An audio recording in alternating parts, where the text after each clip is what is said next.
Today we have the good fortune to hear from Brian Alexander about his research and his discoveries related to Thomas Jefferson's Manual of Parliamentary Practice.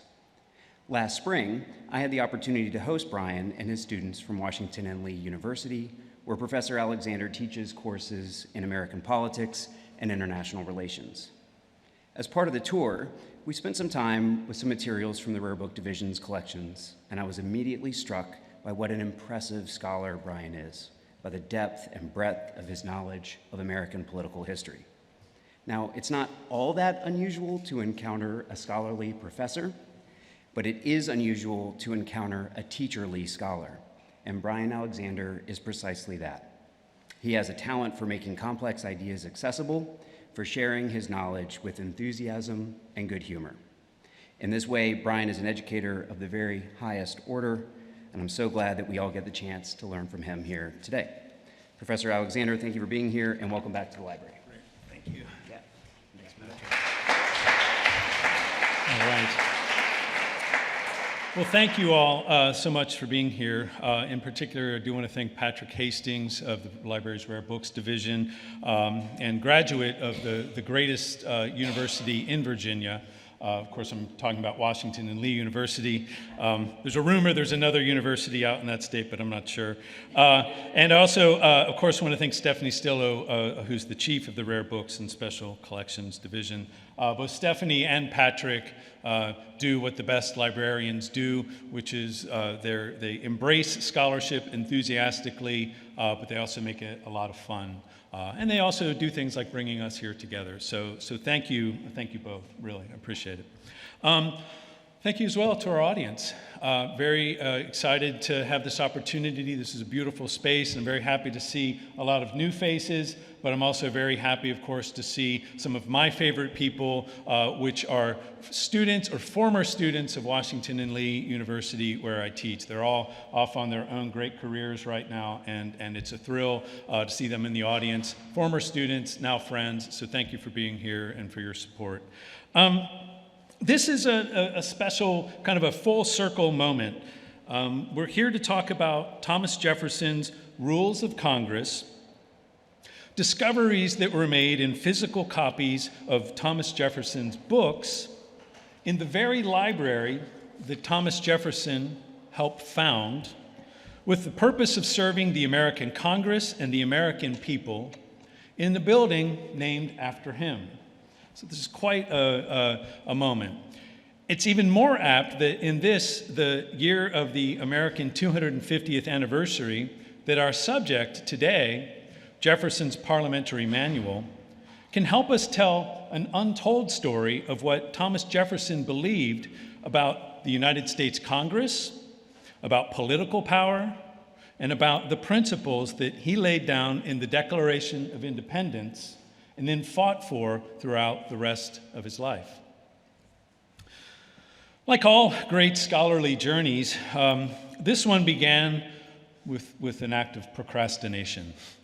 I was at the library of my university, our university, W&L, and I had a lot of work to do. I was working at that time on another book about Congress. There were probably some papers that I was supposed to be grading, not yours, Spencer's. I was always looking forward to yours.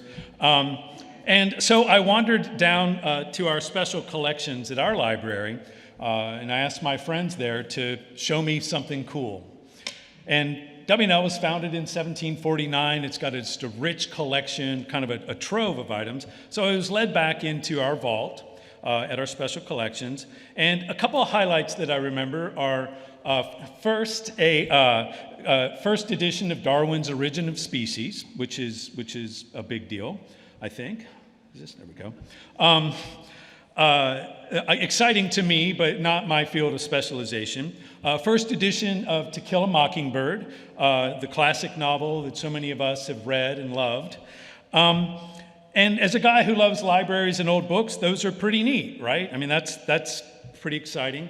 But the piece that really struck me and helped bring us here together today was a copy of Thomas Jefferson's Manual of Parliamentary Practice, published in 1801. Now that copy is one of only 3 known copies of Jefferson's manual with Thomas Jefferson's handwritten annotations in it. Another of those 3, his personal copy that was in his possession until the end of his life in 1826, is on the table right there in the back of the room. So those are our guests in the room. You should check out this key piece of American history that we have the privilege of seeing today. I'm a political scientist, I'm a congressional scholar, and I'm a Jefferson fan, and so this is intriguing because it's through this book, as we'll discuss, that Thomas Jefferson helped establish the rules of order about how the United States Congress works, and it reaffirmed his belief about how power in the United States should function. Oops, what have I done? So here we are. A visit to the library turned into a multi-year effort. It led to work at Monticello. It led to a new edition of Jefferson's manual that was published in 2025. And it led to updates in the House Rules and Manual of the House of Representatives made this year based on the findings in this research. So as I begin to tell this story, I think one key lesson stands out. When you're procrastinating, go to the library. The United States Capitol. You can peek out the window over there and you can't miss it. It's the seat of the U.S. Congress. The Capitol building is home to the Article I branch of the United States Constitution, the American legislature. It's what some have called the greatest deliberative body in the world. Now, in some audiences, that's a laugh line. The Congress is the place where laws are made, where presidents are supposed to be kept in check, where the voice of the people is manifested in representative democracy. We all probably have different ideas of the Congress. It's the location of major moments in history. It's a place of ceremony.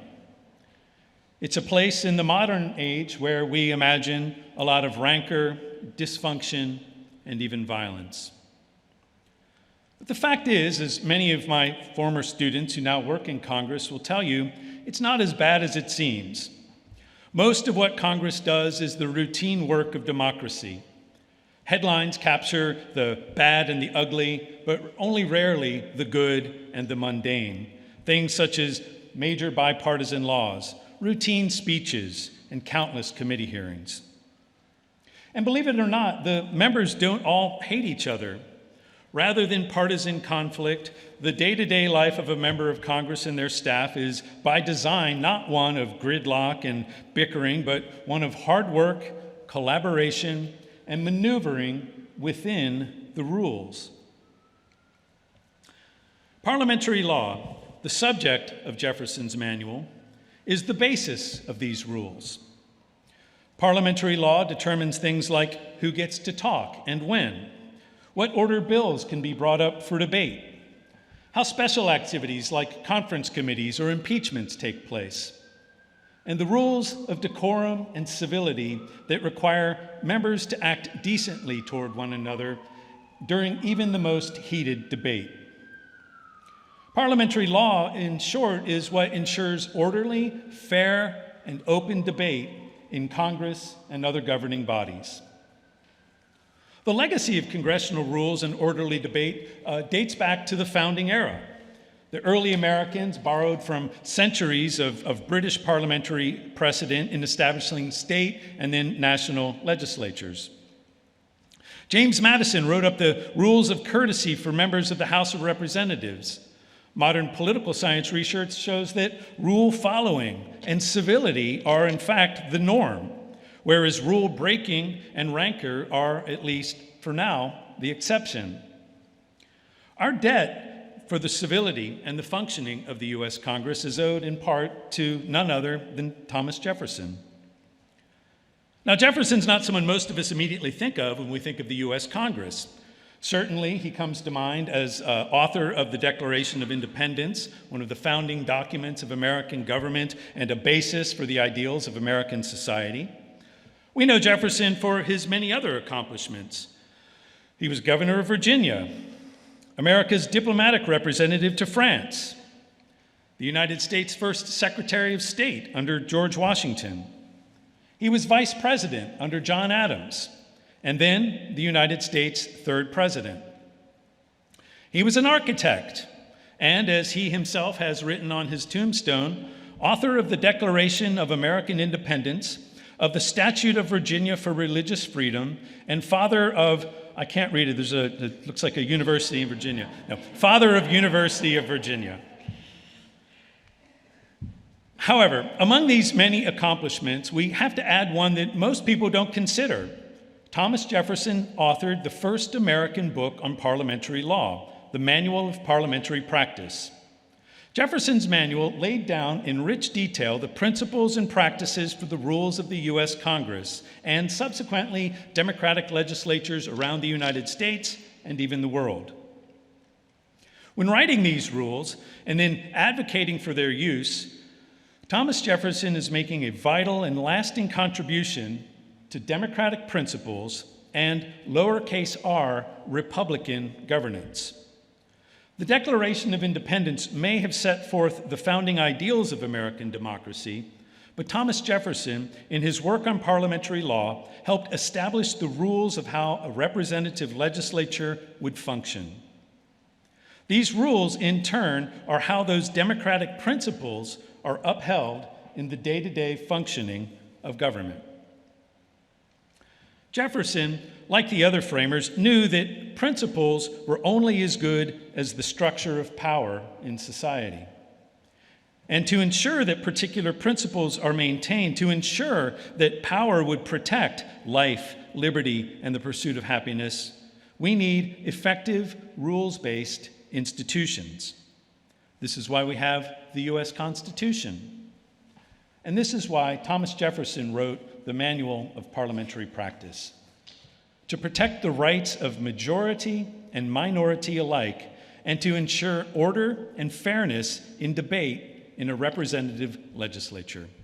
In short, rules protect rights. Jefferson's manual was first published on February 27, 1801, at the end of his service as vice president to John Adams, and just days before he was sworn in as the third president of the United States 225 years ago on March 4th. Jefferson's work on parliamentary law might have ended with publication of the manual in 1801, and then, of course, his assumption of the responsibilities of the presidency. However, it did not. Based on my research, including analysis of previously unexamined annotations in the copy of the manual at Washington and Lee, and the copy that we have back here, we can now say that Jefferson's final word on the manual lies not in the first edition of 1801, but with the publication of the second edition in 1812, published with Jefferson's input. For a man who famously said, "I cannot live without books," it's appropriate that this is a story about books. The scene is Philadelphia during the last years of the 1790s, when Philly is serving as the capital of the United States. With John Adams president, Thomas Jefferson is serving as vice president. We can imagine ourselves at Congress Hall, right next door to the famed Independence Hall in downtown Philadelphia. In one of the few constitutional duties of that role, Jefferson serves as the presiding officer of the U.S. Senate. In assuming the role of presiding officer of the Senate, Jefferson promised, with a brief inaugural speech on March 4th, 1797, and this is the best I can do in a Jefferson imitation, the rules which are to govern the proceedings of this House, so far as they shall depend on me for their application, shall be applied with the most rigorous and inflexible impartiality. Again, rules protect rights. From this setting at Congress Hall, Jefferson developed what became his lasting contribution to legislative power, the Manual of Parliamentary Practice. In May of 1800, Philly was left behind for a new capital right here in Washington, D.C., and in December of that year, in this new federal city, Jefferson delivered the handwritten manuscript of the manual to his publisher and political ally, Samuel Harrison Smith. I got to make an aside here. If you can find the handwritten manuscript, give me a call. It exists, possibly. It exists. The latest record of it was not that long ago, and we don't know where it is. So Call Stephanie or Patrick, actually. It's in way better hands than with me. But on its publication in February, the manual went into immediate use in the House and Senate, and it's remained so through to this day. Why did Jefferson write the Manual of Parliamentary Practice? It's over 120 pages long. It's got 53 chapters. It cites over 60 sources. This is no small undertaking. Jefferson provides the most direct answer to the question why himself in section 1. It is very material that order, decency, and regularity be preserved in a dignified public body. The rules were to protect against the abuse of power, whether by the majority or by the minority. In other words, American democracy is only as strong as the rules of the institutions that govern it. Jefferson knew this. Once again, rules protect rights. In writing the manual, Jefferson wasn't only setting forth the rules of the legislature, he was responding to the major political conflict of his age, the contest between Democratic Republicans, the Jeffersonians, and the Federalists. This is a contest about the power of the legislature versus that of the president, about the protection of individual liberty through well-functioning institutions, about countering encroachments of executive power. Jefferson later referred to this era as the Revolution of 1800, and the manual was among his major salvos in the battle. So in this sense, the manual is not just a rule book, but it's a political treatise on the empowerment of Congress. Jefferson won the presidency over John Adams in 1800 in the heated rematch of their 1796 contest. In assuming the duties of the nation's commander-in-chief and the head of the executive branch of government on March 4th, 1801, Jefferson might have left behind his attention to parliamentary law, but he didn't. While serving as President of the United States, Jefferson continued to actively study, promote, and refine the rules by which legislatures are governed. Evidence of this effort comes across in 3 copies of the 1801 edition, which are annotated in his hand. In his presentation of copies of that book, which he gave to key political figures of the era, and in his other correspondence on the topic. These annotated copies shed important light on Jefferson's continued scholarship while president on the subject of the rules of Congress. A comparison of the 3 Jefferson annotated copies reveals that the notes are identical. They're not mere marginalia, but they're additions that he intends to be inserted into the text. They're cumulative. The longer the book is in Jefferson's hands, the more annotations it has. Moreover, Jefferson's not just a scholar of parliamentary law, he's an active promoter of it. At least a dozen copies were presented by Jefferson to key political figures of the day, showing that while president, he continued to share his vision of parliamentary law with fellow political leaders. So here we are, Thomas Jefferson, President of the United States, is active in researching and advocating on behalf of his view of parliamentary law. I think such activity speaks volumes to the capaciousness and the energy of Jefferson's mind. While he's negotiating the Louisiana Purchase, dealing with the Barbary pirates, setting up the Lewis and Clark expedition, he's also spending time considering and writing to people on his thoughts on the rules of Congress and the power of the legislature. So in short, the manual is not just a technical document, it's a political one. There's more to this story, though. The work that Jefferson did while president to make these annotations to the manual became the basis for the second edition of Jefferson's manual, published with his authorization a decade later in 1812 by Joseph Milligan of Georgetown. Almost a scarcer volume. A copy of it is in the back, but it's the 1812 second edition is, I think you can find the first edition in the rare book markets more easily than you can the second edition. But the second edition of Jefferson's manual is his last word on the subject. It includes the annotations that he intended as being part of the final text. So this leads us to an ongoing chapter in this story, namely an oversight that Congress made in 1837.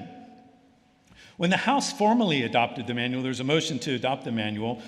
Without explanation, they adopted the 1801 edition. It was actually John Quincy Adams, who's now serving as representative, no longer president, and he ordered printing of Jefferson's manual along with the House rules and the Constitution. And in that edition, they printed the 1801 edition, not the 1812. In other words, it was the wrong edition. That is until this Congress, when the House parliamentarian, using the research that I'm talking about today, updated the House rules and manual to include these Jefferson's additional text from the second edition. So in short, Jefferson's parliamentary legacy indeed lives. At this time of the American 250th anniversary, even amidst the tumult of our day, we can turn to Thomas Jefferson for several key relevant lessons. The importance of rules of order in debate. The importance of protecting against the tyranny of both the majority and the minority. And in asserting the strength of the legislature in the American constitutional system. We can take from Jefferson the appreciation that the U.S. Congress and a representative legislative body is not only vital to democracy, it depends on proper rules of order to serve this lofty purpose. Thomas Jefferson recognized this at the turn of the 19th century. So as we celebrate the 250th anniversary of the United States, which was kicked off by Jefferson's words of 1776, we can again be guided by Jefferson in remembering and respecting the place of an assertive, rule-based Congress in the success of American democracy. The Manual of Parliamentary Practice is indeed a legacy for which Thomas Jefferson can proudly be judged. Thank you all.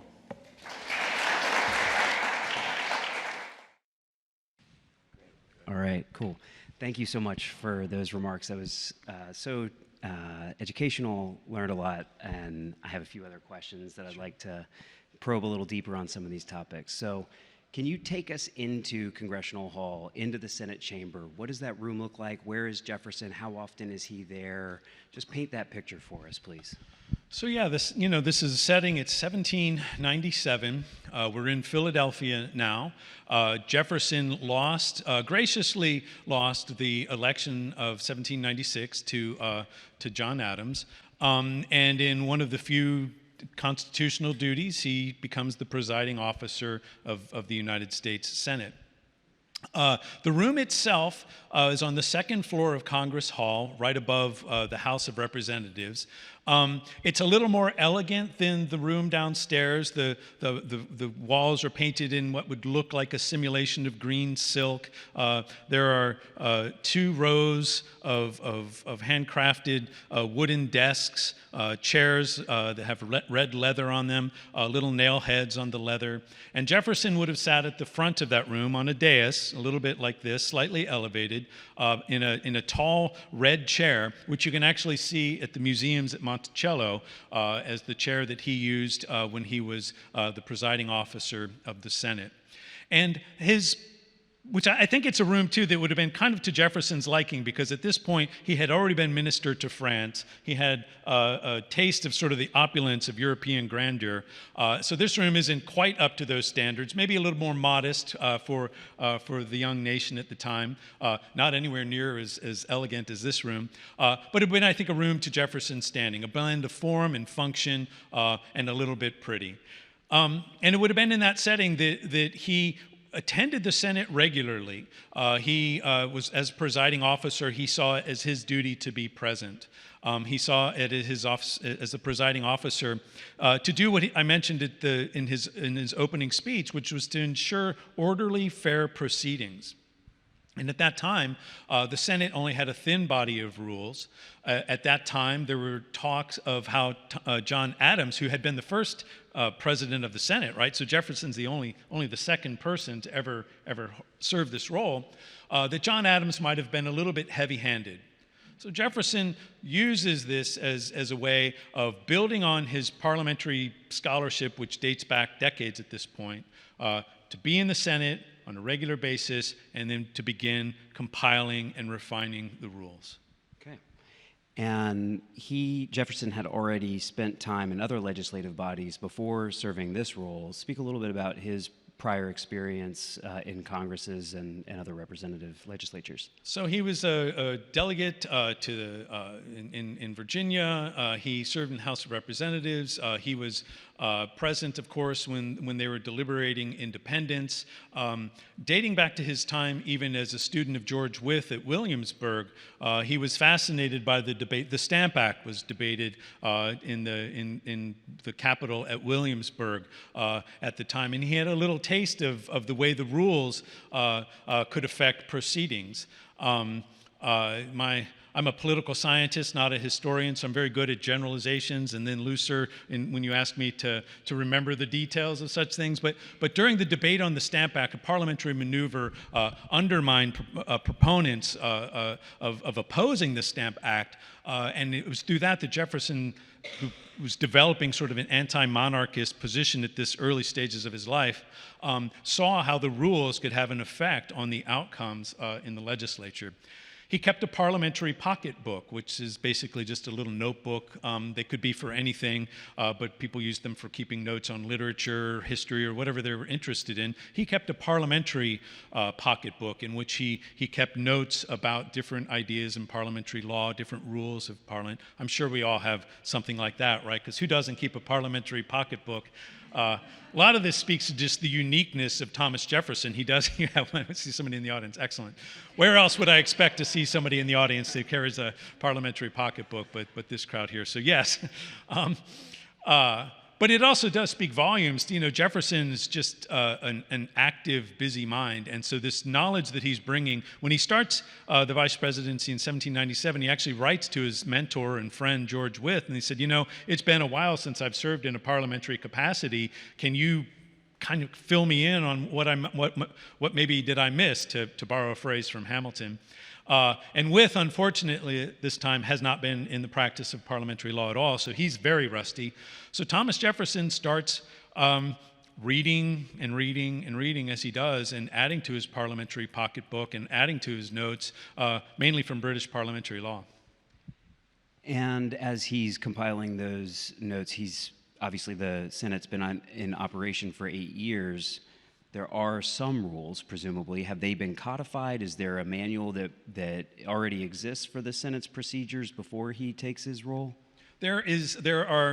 So James Madison had initially written up a small list of rules for the House of Representatives. The Senate had its own list of rules. And it's actually a good question of what they would have been. Very, very slender. I've had that copy. He refers to it. I've looked at the copy of the rules. It's only a few pages long. It's not very elaborate. Jefferson is concerned at the time that the rules are actually very thin. There are rules.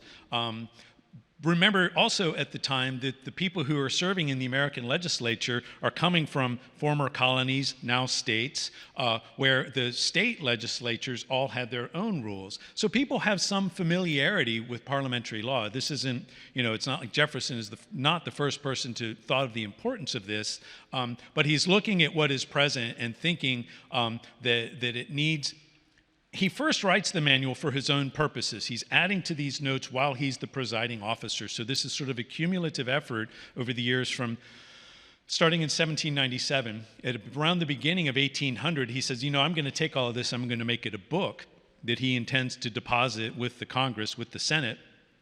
And it was in the summer of 1800 that he's really sort of disciplined in writing up his sort of accumulation of rules and putting them in the 53 chapters that they now exist, or that the book exists.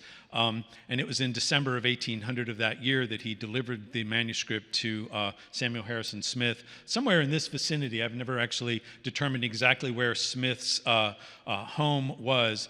There's a plaque down on Pennsylvania and at about 7th Street, and I don't know if that's where it would have been. But anyway, he builds on what was there, a thin body of rules that was there. He writes it initially for himself, and then he determines that this is something that needs to be long-lasting for, I think, the reasons we were talking about. Thanks. He described this book as a mere compilation of some of these notes that he had taken, and he'd been reading all these sources. That's a little bit underplaying it, I think, and we all know that any act of compilation is not mere. There's a lot of judgment and priorities that are expressed in what you choose to compile and what you choose to ignore or set aside and not put into the official code that he has printed. Can you speak a little bit about that process of decision-making that he makes as a writer, as an editor, as a compiler? So you raised one of the, normally you will hear when people talk about Jefferson, they will say he authored one book. In almost every reading that you'll do about Jefferson, it says he authored one book. Often I've seen, there's a museum display down at Williamsburg, and it's the map of Virginia, and it says he authored only one book. And that book, of course, is Notes on the State of Virginia, which he wrote in the 1780s. Over and over and over, it says Jefferson only wrote one book. Jefferson wrote two books, and the second book is Jefferson's Manual of Parliamentary Practice. This idea that he only has one book has some precedent in Jefferson himself, because this phrase, a mere compilation, and I can't remember, it was 1806, right? And I can't remember to whom he was corresponding, but somebody wanted to put together a compilation of Jefferson's writings, going back through his life. And he wrote to the publisher, and he said, you needn't include the manual because it's just a mere compilation. I think he's being demure. I think he's underplaying the effort he put in. Jefferson wrote two books. The first one is Notes on State of Virginia. The second one is the Manual of Parliamentary Practice. It has 53 chapters. It cites over 60 sources. And then it draws from his own experience in serving in the Senate, as well as other notes and observations he made throughout his career from his parliamentary pocketbook. So Jefferson, exactly as you say, Patrick, it's not just a mere compilation. If any one of us did this volume of research and this extensive amount of reading in British parliamentary law and history, and then compiled it and organized it, and then added our own notes to it and our own observations to it, we would certainly be calling it a book. So this is a very dedicated and concentrated effort. My sort of hobby horse is now for museums and authors and other people to say Jefferson wrote two books.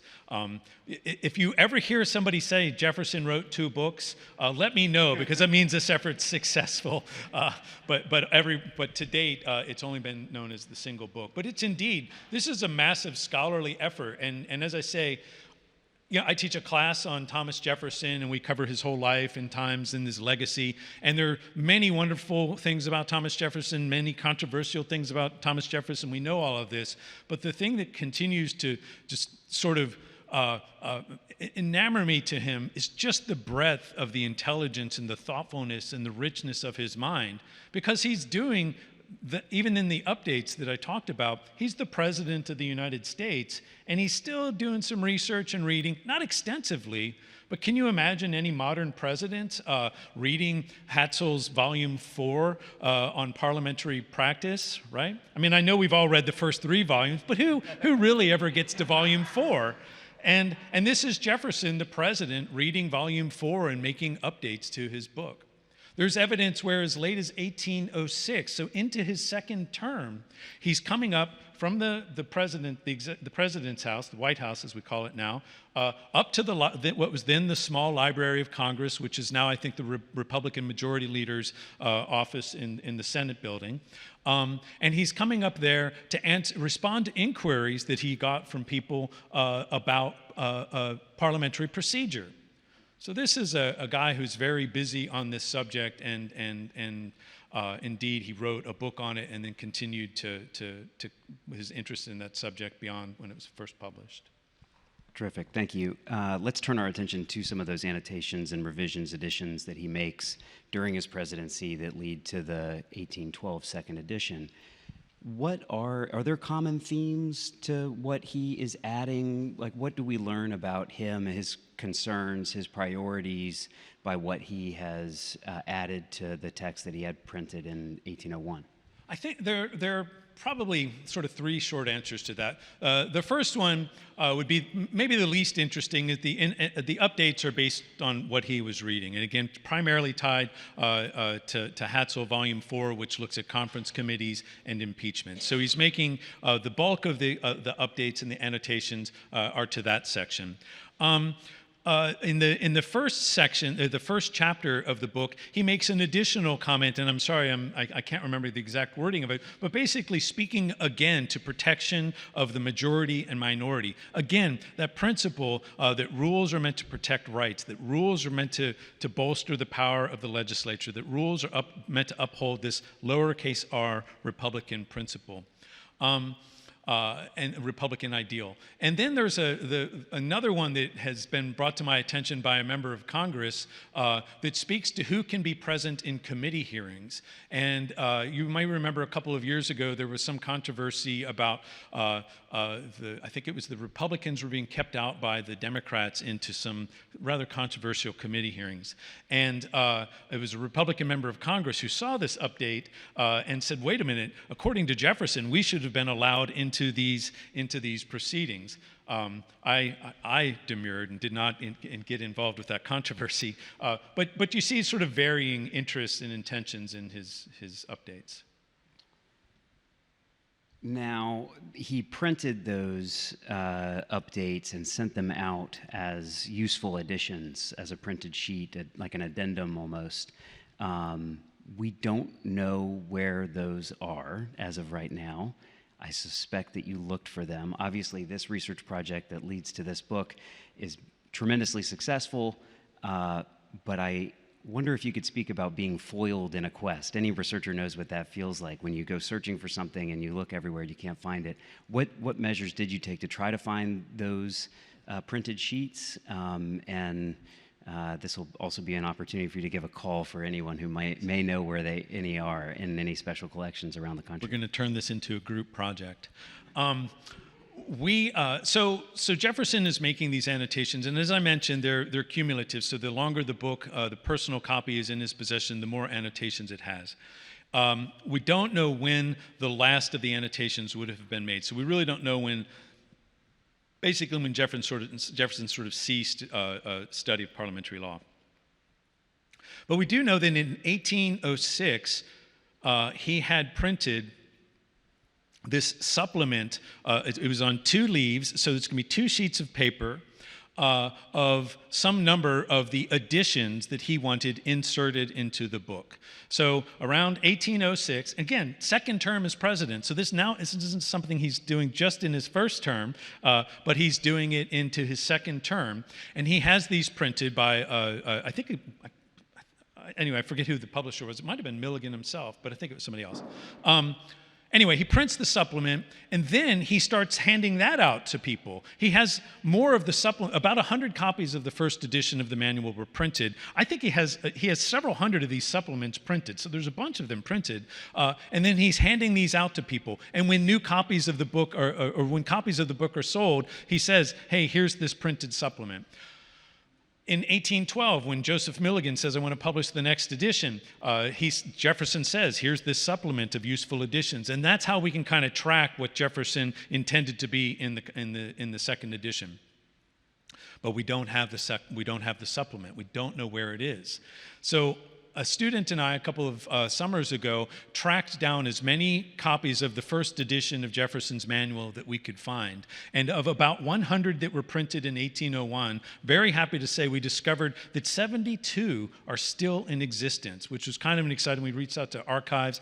The library at Windsor, the Queen's Library, has a copy of one. So they exist kind of in various places around the world, pretty highly preserved. When we were doing this, I was asking these archivists not only to go look to see if any of these copies had annotations, because I wanted to see if Jefferson made notes in any other copies of the book out there, but I asked people, can you look to see if there's like this little supplement that would have been inserted at some point? And to date, it doesn't exist. it would be a very fine discovery, because we would then not only have something that nobody's seen in gosh knows how long, but it would also allow us to sort of corroborate Jefferson's thinking in terms of what he thought needed to be added into the book and the way he presented it to people of the time. So, group treasure hunt. As you're out and about, if you see something and it looks like a bunch of references to British parliamentary law that was printed around 1806, again, call Stephanie and Patrick. Call me, let me know, CC me, okay? You've kind of buried the lead a little bit, that your research led to a real-world change in parliamentary law here, or at least in the manual that is used by the United States Congress. Speak a little bit about how you brought that change into being, and what it feels like to be a scholar who's making their discoveries have an impact in the real world. Well, when I first was learning sort of discovering this case that Jefferson intended the second edition to be his last word on the subject, but I did know that the Jeffersons, in fact, I'm this kind of nerd. I first probably encountered Jefferson's manual in that big, thick House Rules and Manual that's published every year, or every Congress, and so I went and I saw that, they don't have any of the new text from Jefferson's manual. So the parliamentarian, and I don't want to speak out of turn or pretend I'm representing the great work that the parliamentarian did and the leadership that they played in doing this, but when I presented the research to the House parliamentarian, I said, this is pretty interesting, and I don't see Jason here, but he might have come, but I presented this research. You can actually see his office right across the way there if you look out, so we can all go wave to Jason and say thank you for adding this. But when I presented the research to the House parliamentarian, I said, this is, it seems like for precedent's sake and in the spirit of respecting sort of Jefferson's final word, that it would make sense to add Jefferson's text from 1812 to the House Rules and Manual, which includes, the updates. And it was very exciting to see it come together. It's neat to know that the research that, again, started while I was procrastinating at my university library led to a new edition of the manual, but also a contribution to Jefferson's legacy in the House Rules and Manual that are used by members of Congress every year. So yeah. Great. And copies of that new edition of the manual are available for sale today if you're interested. But let's turn it over to some questions from the audience if people have anything that they'd like to ask Professor Alexander. Stephanie Stillo has a microphone there. Yeah, please just raise your hand. And I see former students here, so I will call on you still. Every hand is raised, guys. Always a professor. Do you know John Quincy Adams used the first edition instead of the second edition when you talked about them incorporating it? That's a great question. So there was in the fall of 1837, at the 25th Congress, there was a committee that was set up to adopt the rules, as there would be every year, and modify the rules of the House as they saw necessary.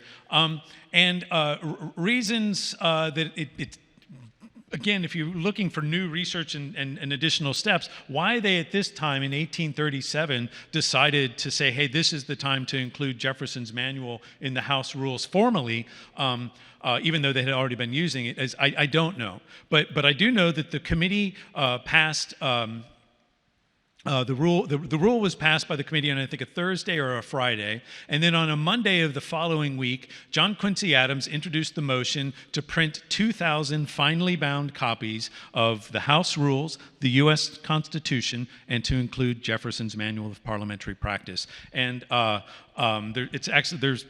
2,000 of them printed. They're very pretty. I do have a copy of that, and I don't know if we have one of those here. Okay, great. Maybe you see that back there. I've looked into this a lot. I don't know. There was no explanation given. Of course, the parliamentarian's office were very intrigued, like, was there a reason they omitted it? We can see no good reason that it was omitted. And of course, it's noted in the House Rules and Manual, sort of the way this unfolded, that from 1837 until this Congress, it was printed without. But unknown. But very notably, the 1812 edition is the second edition is, again, if you're interested in rare books and antiquarian books, it's scantily paid attention to, and it's just mostly overlooked, even though Jefferson put great effort into updating and revising and took great care in making these updates. So it remains a mystery, but it was John Quincy Adams' fault. I wouldn't say that in the other building, but I can say it in this building.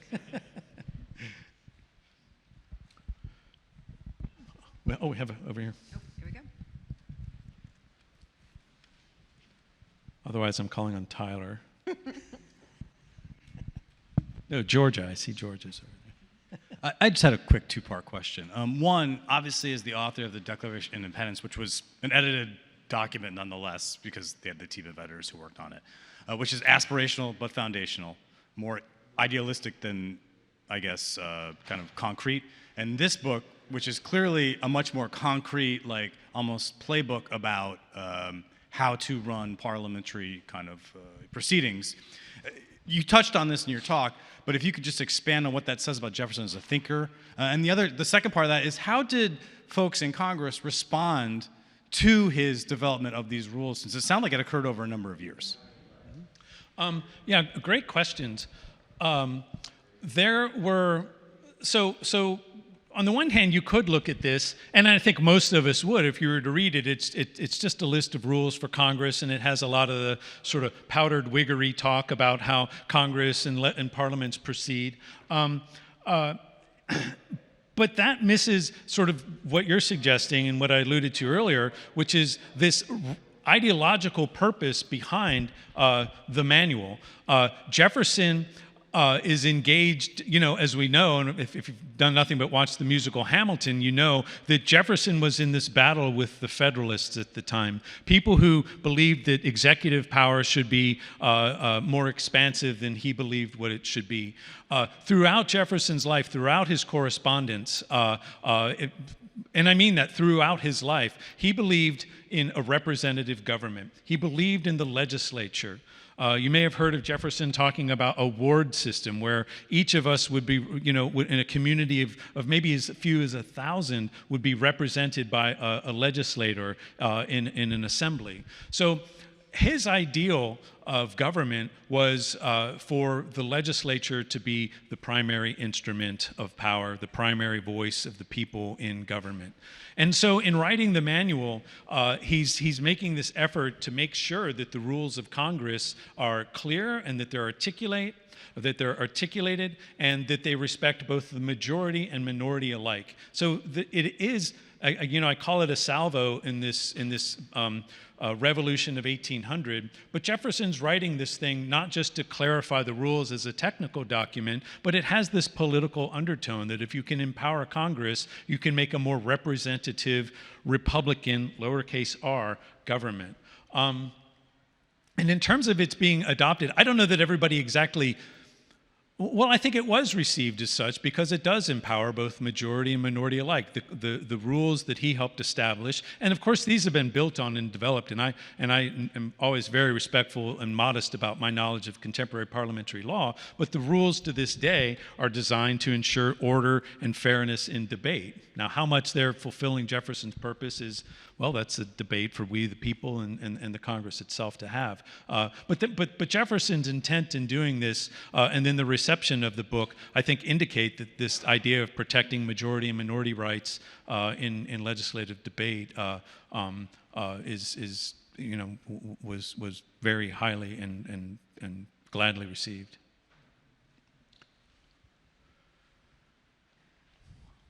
Oh, sorry, I'm not. Am I calling on people? I'm so used to calling on Wes in class. Wes.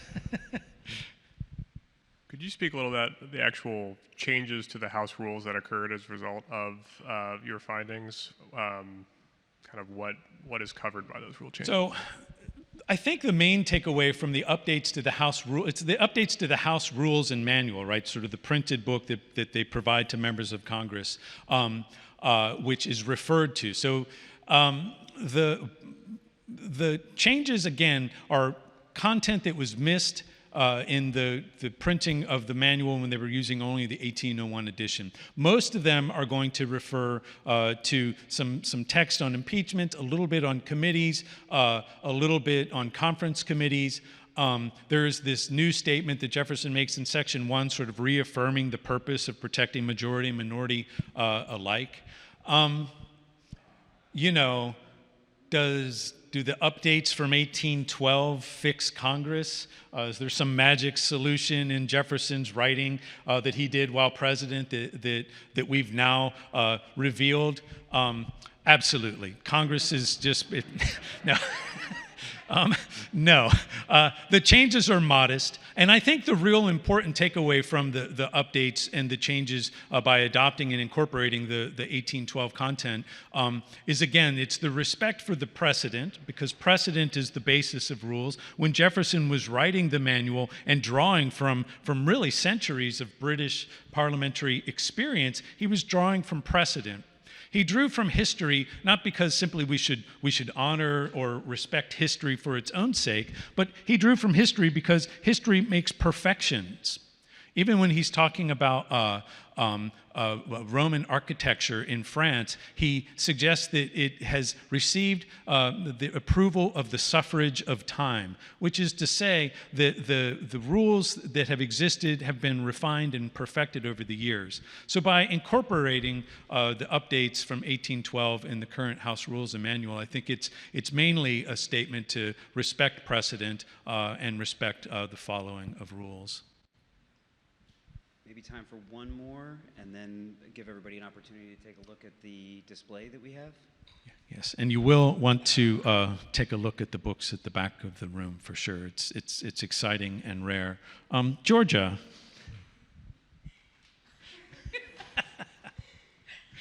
Here you go, Georgia. Representing Washington and Lee University's finest, here's Georgia. On the spot. Yeah, for sure. I was just curious. You've done a lot of research on Thomas Jefferson. You have a class on Thomas Jefferson. Where did this all begin? Where did your interest begin on this? That's a fun question. I feel like, showing my age, if you were a boy in 1976, and it's appropriate to talk about this now, that was the bicentennial, right? It was the 200th anniversary. And you really couldn't get away from sort of the hype and hoopla around the framers. And much of it, as a historian and a contemporary scholar, you might think was a bit hagiographic, or these cartoon representations of the framers isn't necessarily the best way to convey it, but it really makes a difference in thinking of having an attraction and interest. Then it was in graduate school when another way to answer your question is to say that the annotations in Jefferson's manual, a preponderance of them are on the section in conference committees. Now, I wrote my PhD dissertation on conference committees in the House and Senate, which I'm sure you've all read that. But why was that a laugh line? But the thing,